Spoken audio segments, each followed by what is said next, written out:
Bé, certament el primer que em recordo clarament és del Carles, el marit de la Eva Sanz. Vam entrenar un temps per Collserola,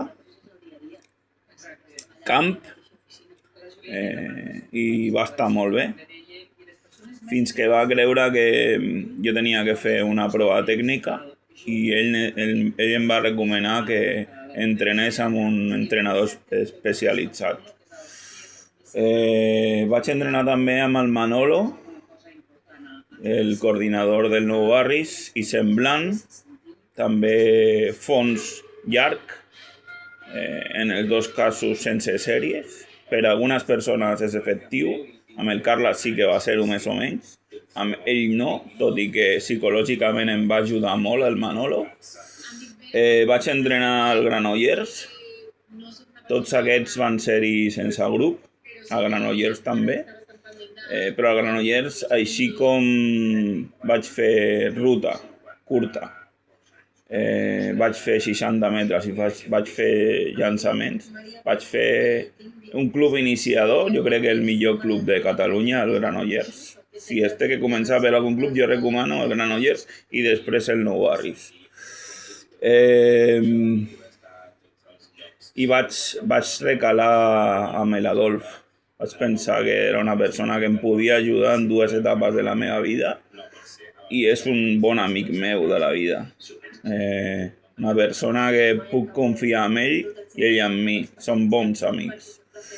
Vam començar un grup de fondistes.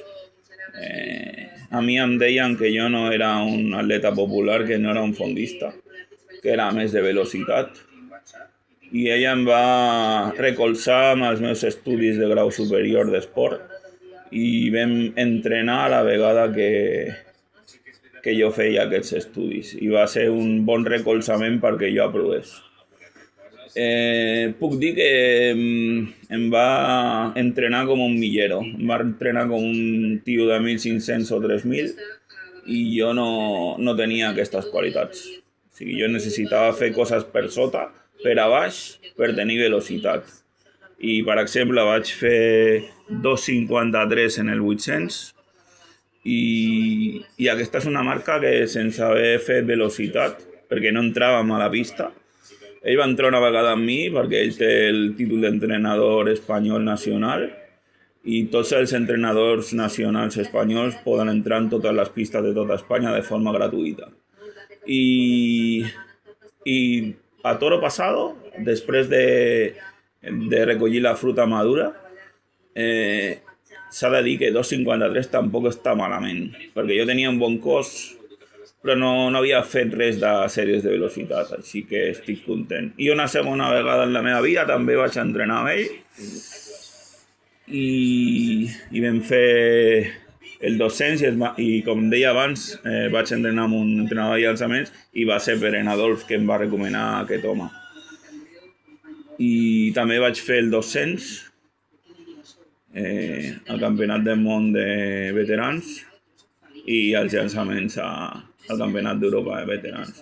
Però no és com jo soc. Tot i que és important fer les qualitats de cadascun. I com un és i com un té les seves qualitats o característiques, s'ha de pensar si un ha de fer com és o com són les realitats.